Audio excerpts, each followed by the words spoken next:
시간에는 디지털 성범죄에 대한 바른 대처법에 대해서 알아보았습니다. 혹시 기억나시나요? 어떻게 대처하는 것이 좋은 방법인지 한번 생각해 보겠습니다. 그래요. 그럼 오늘은 무엇에 대해서 공부할 건지 한번 알아보겠습니다. 너 참 예쁘구나. 사진 한번 올려볼래?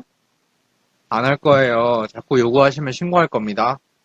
너희 사진 합성해서 너희 친구들이랑 부모님께 보낼 거야. 괜찮아요. 부모님께 디지털 성범죄를 당했다고 말씀드리면 됩니다. 지금부터 모두 자료를 수집할 거예요. 응?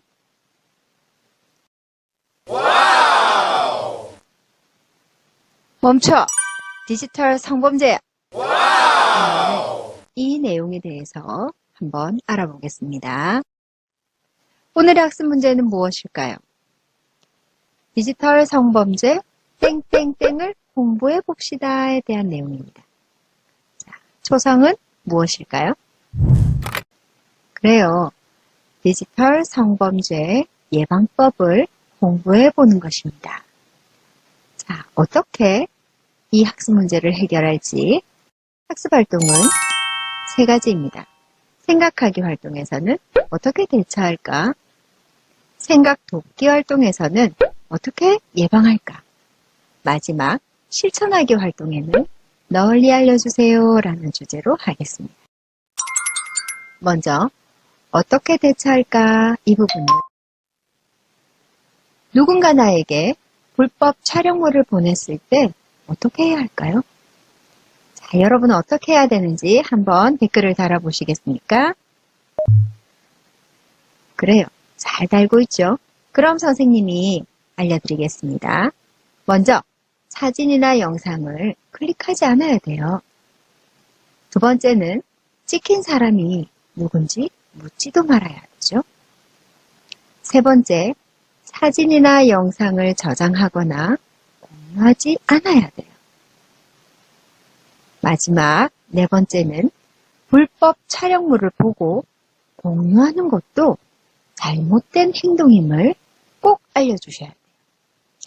여러분이 여기에 나오는 촬영물에 나오는 친구가 누구인지 알기 위해서 검색하거나 찾아보거나 하는 것, 이 모든 행동들이 그 피해자에게는 또다시 2차 피해를 주게 되는 무서운 행동이 됩니다.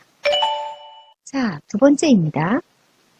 여러분이 혹시 상대방의 동의 없는 사진을 촬영하거나 공유했다면 어떻게 해야 될까요?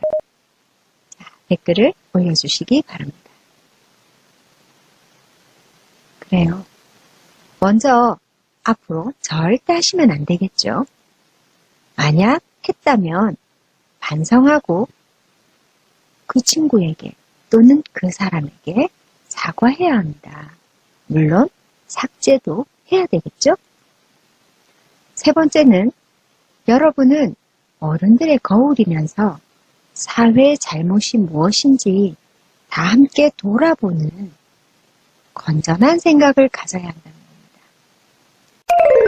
겁니다. 그럼 두 번째 활동인 어떻게 예방해야 할까요?에 대해서 알아보겠습니다. 어떻게 예방해야 할까요? 어떤 방법이 있을까요? 여러분 댓글에 디지털 성범죄를 예방하는 방법에 뭐가 있을지를 생각하면서 한번 댓글을 달아주시기 바랍니다. 그래요. 잘 달고 계시죠? 그렇다면 첫 번째는 개인정보를 절대로 주지 않아야 합니다. 온라인에서 만난 사람에게 개인정보, 특히 아이디, 비밀번호, 또 여러분이 다니는 학교, 또 여러분이 살고 있는 동네나 살고 있는 집, 연락처 등등 여러분의 개인정보라고 생각하는 것들을 함부로 주면 안 돼요. 또 친절하게 도움을 준다면서 접근하는 모르는 사람은 더욱 의심해야 됩니다. 두 번째는 전체 공개된 사진, 게시물, 대화로도 여러분의 정보를 알아낼 수 있다는 거예요. 그래서 허용되지 않은 사용자랑 대화를 하거나 전화를 하거나 SNS 서비스에서 제공하는 전화 또는 메시지 발송은 차단해야 됩니다. 주소, 나이, 주로 활동하는 지역 등 개인정보를 유추할 수 있는 게시물이나 프로필 사진은 여러분 한번 고민해서 올려야 되겠죠? 세 번째는 여러분 잘못이 아니라는 걸 꼭 기억하셔야 돼요. 그리고 절대로 혼자 해결할 수 없다는 걸 잘 아셔야 합니다. 협박하는 사람이 무조건 잘못한 것이고요. 친구보다는 신뢰할 수 있는 어른이나 전문기관의 도움을 받아야 합니다. 그리고 개인정보 유출을 최소화하고 상담소의 전문 상담원이 경찰 조사할 때도 같이 갈 수 있다는 걸 꼭 기억하시기 바랍니다. 네 번째는 증거를 수집하셔야 돼요. 나의 개인정보를 가지고 협박할 경우 안전한 곳에 증거를 모으는 것이 중요합니다. 휴대폰은 분실하거나 또 다른 사람이 볼 수 있기 때문에 온라인 드라이브, 예를 들어 구글이나 네이버 등등에 저장을 하거나 자신에게 메일 쓰기를 하는 것도 좋습니다. 다섯 번째, 떠도는 자료를 지울 수 있습니다. 디지털 성폭력 피해자 신고센터에 요청하세요. 온라인 상담 게시판이나 전화 접수를 통해 상담을 신청할 수 있고요. 피해 촬영물에 대한 삭제를 지원받을 수 있습니다.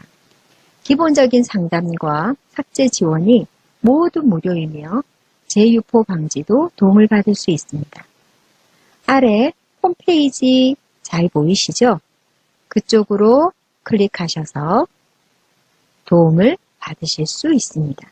또한 전화번호는 1366번이 됩니다. 여섯 번째는 신고하셔야 돼요. 가해자를 유추할 수 있는 최소한의 정보만 있다면 신고가 가능하다는 것 꼭 잊지 마세요. 자, 그럼 이제 세 번째 활동인 널리 알려주세요 활동입니다. 학교에 퍼진 장난인데 다 웃었는데 뭐 어때? 다 재밌자고 올린 거 아니야? 당연한 것처럼 생각하는 이 분위기가 문제라는 거예요.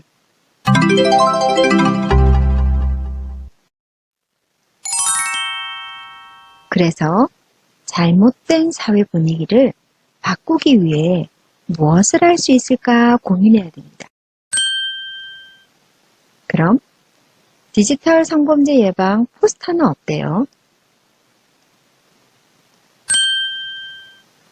디지털 성범죄 예방 표는 어떨까요? 이런 디지털 성범죄 예방 홍보물을 만들기 위해서는 먼저 SNS 생활 속의 에티켓을 잘 기억해 봅니다. 그리고 불법 촬영이나 공유는 그 행위를 하는 사람의 잘못이라는 것을 꼭 기억해야 되고요. 피해자가 무조건 조심해야 된다는 내용은 잘못된 것입니다. 가해자의 잘못입니다. 자, 그러면 이제 포스터나 표를 만들어 볼까요? 자, 포스터 예시예요. 그리고 표어의 예시입니다.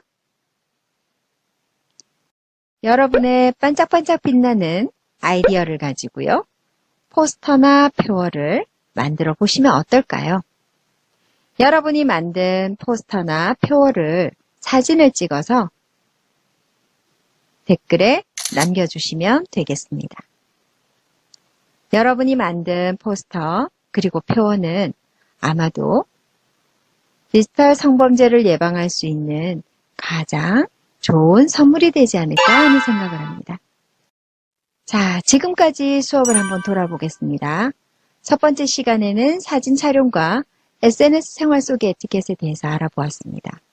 어떤 에티켓이 있었나 생각을 해봅니다. 그래요.